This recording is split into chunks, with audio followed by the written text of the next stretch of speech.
les talkers, j'espère que vous allez bien. Aujourd'hui, on se retrouve pour la deuxième journée de compétition du Master 1000 romain et qui voit l'entrée en jeu des cadors, des têtes de série. Aujourd'hui, en entrée, on va revenir sur la polémique qui a émaillé ce début de tournoi avec l'incident entre Denis Shapovalov et Lorenzo Sonego. Ensuite, en plat, on va s'attarder sur la performance de Novak Djokovic qui jouait Aslan Karatsev cet après-midi. Et enfin, en dessert, on va se projeter sur une affiche qui revient tout le temps en ce moment. Ça sera un match très intéressant entre Grigor Dimitrov et Stefanos Tsitsipas. Donc j'espère que le menu du jour vous plaît. Et c'est parti, let's go!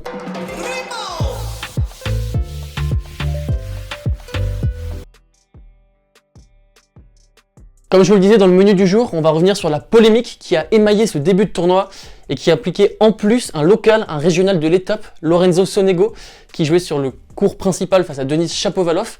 Et je vais vous raconter le contexte, ça se passait sur un jeu de service du Canadien. Il a servi une deuxième balle qui a été annoncée faute, qui a ensuite été confirmée faute par l'arbitre. Mais Denis Shapovalov n'était pas convaincu par cette annonce.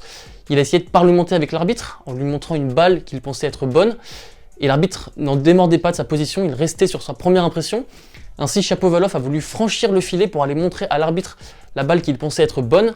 Et en fait, c'est strictement interdit par les règles de l'ATP de franchir le filet, il n'aurait pas dû faire ça. Ainsi, l'arbitre lui a donné un point de pénalité, ce qui n'a pas du tout plu, bien évidemment, à Denis Shapovalov, qui a essayé de parlementer avec lui pour annuler cette sanction, ce qui n'a pas marché. Il a ensuite parlementé avec le superviseur. Et c'est à ce moment-là que le public s'en est mêlé. Il souhaitait la victoire de l'Italien. Donc il a sifflé à fond le Canadien qui s'est vraiment énervé, qui a dégoupillé et qui a dit « shut the fuck up » au public. Donc il s'est fait huer pendant toute la fin du match avant de s'excuser suite à sa victoire. Et en fait, c'était vraiment un incident que je voulais vous relater, puisqu'on sait que Denis Shapovalov, c'est un joueur fougueux, au sang chaud. C'est un joueur très colérique, ce qui n'est pas du tout une critique, c'est simplement un constat. Et j'espère que pour son prochain match contre Nicolas Basilashvili, il sera joué de manière un petit peu plus apaisée.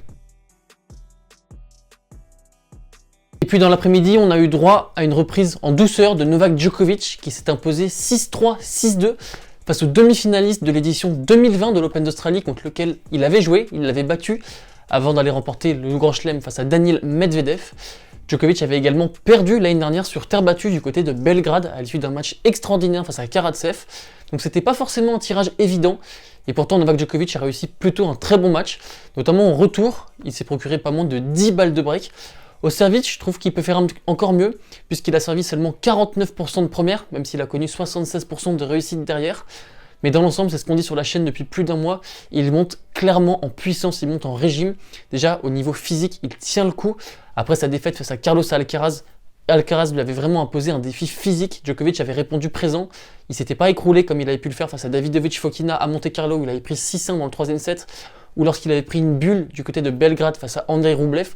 Je le trouve physiquement très bien, je trouve qu'il retrouve vraiment son coup droit. On se répète, on le dit souvent sur la chaîne, mais sur terre battue, son baromètre c'est son coup droit court croisé normalement. Il arrive à faire le point avec, il arrive à être agressif. Il ne l'avait pas en début d'année, que ce soit à Dubaï ou à Monte-Carlo. Là, coup droit, il est réglé, ça va beaucoup mieux. Et il a intérêt à faire un bon tournoi cette semaine, puisque s'il ne va pas au moins en finale, ça sera Daniil Medvedev qui lui chippera sa place de numéro 1 mondial et qui sera tête de série numéro 1 du côté de Roland Garros. Au prochain tour, Novak Djokovic jouera le vainqueur du match entre Laslo Djere et Stan Wawrinka. Et je vous cache pas que j'ai une petite préférence, je pense que vous aussi. Ça me plairait énormément de revoir un match entre Wawrinka et Djoko. On sait que Wawrinka vraiment arrive à tenir la cadence à sa Djoko. Il le met à mal, il aime bien que Djokovic joue à plat. Ça le dérange pas, il envoie des souches. Et les deux joueurs se sont déjà joués à Rome, c'était en finale en 2008 et ça serait très beau de les revoir évoluer au plus haut niveau, au troisième tour d'un Master 1000, ça serait vraiment un bel exploit pour Stan Wawrinka. Je ne pense pas que si le match avait lieu, il s'imposerait, puisque physiquement, comme je viens de vous le dire, Djokovic, niveau physique, j'insiste encore une fois sur terre battue, c'est très important le physique. Et là, il retrouve vraiment ses sensations, tandis qu'à l'inverse, Wawrinka risque d'être un petit peu limité. Mais on n'y est pas encore, il faudrait tout d'abord que Wawrinka s'impose face à Laslo Djere. Le cauchemar de Grigor Dimitrov qui se réalise encore une fois. Pour le troisième tournoi consécutif, le Bulgare va jouer le Grec Stefanos Tsitsipas. Il a perdu les deux premières fois cette année. C'était à Barcelone puis à Madrid. 2 défaites à chaque fois en 2 sets. Et c'est vraiment un adversaire contre lequel il n'y arrive pas. Il est mené 4-1 dans ses confrontations directes face à Stefanos Tsitsipas. 3 défaites à 0 sur terre battue, puisqu'en plus des 2 victoires évoquées, Stefanos Tsitsipas s'est déjà imposé face aux Bulgares du côté de Roland Garros. Les dynamiques entre ces deux joueurs ne sont pas vraiment les mêmes. D'un côté, on a un Bulgare qui joue très bien par moment. Je pense à son match face à Schwartzman à Madrid où il a vraiment très bien joué. et qui reste sur de jolies perfs cette année. Je pense à Indiana Wells, où il a fait un quart de finale, également à Monte-Carlo. Mais on a l'impression qu'à chaque tournoi, il bute sur Tsitsipas.